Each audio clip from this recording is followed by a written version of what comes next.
SRM news.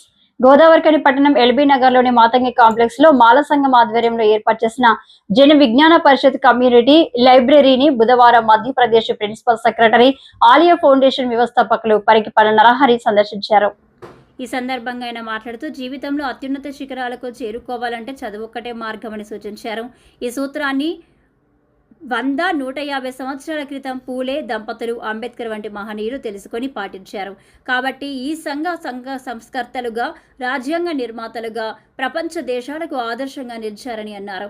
చదువుకొని ఉన్నత శిఖరాలకు ఎదగాలనే తపన ఉన్న యువతకు ఇలాంటి లైబ్రరీలు ఎంతో ఉపయోగకరంగా ఉంటాయని, ఇలాంటి లైబ్రరీల అవసరం ప్రస్తుతం చాలా ఉందని, రామగుండం పారిశ్రామిక ప్రాంతంలో ప్రతి డివిజన్లో కూడా ఒక్కో లైబ్రరీని ఏర్పాటు చేయాలని సూచించారు. ఈ కార్యక్రమంలో జన విజ్ఞాన పరిషత్ అధ్యక్షులు ఎరికల లక్ష్మణరావు, ప్రధాన కార్యదర్శి జూపాక పోచం, పెద్దపల్లి ఉద్యోగ సంఘం team general secretary Andugula Rajesham, కోశాధికారి నరేష్, మాల సంఘం రామగుండం నియోజకవర్గ అధ్యక్షుడు మాలెం మధు, పట్టణ అధ్యక్షుడు సొగ్గాల వెంకన్న, అధికార ప్రతినిధి కడమండ శ్రీహరి, ముక్క సుదర్శన్, సంఖ్య అశోక్, దావు రమేష్, ఆలీ ఫౌండేషన్ సభ్యులు పాల్గొన్నారు. సెలవు రోజులలో కూడా మా కాలేజ్ లైబ్రరీలో కూర్చుంటే లైబ్రరీకి అరే నువ్వు సెలవు రోజుల్లో ఎందుకు వస్తున్నావా, నువ్వు వస్తే నేను రావాల్సి వస్తాను లైబ్రరీ అని. నీకు ఏ పుస్తకాలు చెప్పు, తీసుకపోయి ఇంటికి తీసుకపో, మీ రూమ్కి తీసుకుపోయి చదువుకో అని ఇచ్చేటోడు నాకు ఫ్రీగా. సో మనకి కావలసినవి ఇంకేదో పెద్ద పెద్ద సంస్థలు, పెద్ద పెద్ద బిల్డింగ్లు కట్టాల్సిన అవసరం లేదు. ఇట్లాంటి 10 లైబ్రరీలు మనము ప్రతి వాడకి ఓ లైబ్రరీ పెట్టుకున్నట్టయితే అది చాలు. మనకి జ్యోతిబా ఫూలే తన భార్యని విద్యావంతురాల్ని చేసి, టీచర్గా చేసి, ఎప్పుడు 150 ఏళ్ళ కిందట, 150-170 ఏళ్ళ కిందట మనము మన సామాజిక వర్గాలని ఉన్నత స్థాయికి తీసుకెళ్లాలంటే కేవలం ఒకే ఒక ఆయుధం చదువు.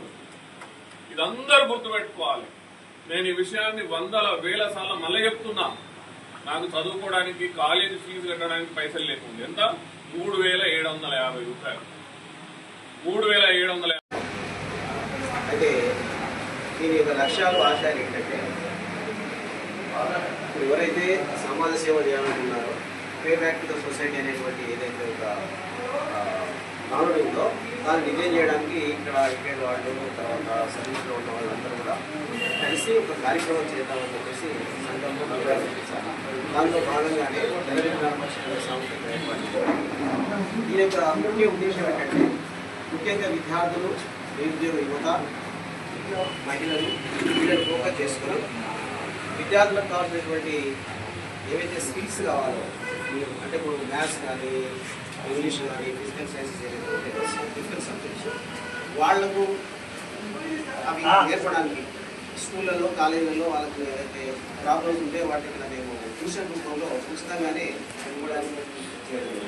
అలాగనే కమ్యూనికేషన్ స్కిల్స్ కూడా లోపించి చాలామంది ఏం చేస్తుంటే ఇంజనీర్స్ కానీ ఇంటర్వ్యూలలో కమ్యూనికేషన్ స్కిల్ అయితే వాళ్ళు బయటకు వస్తున్నారు.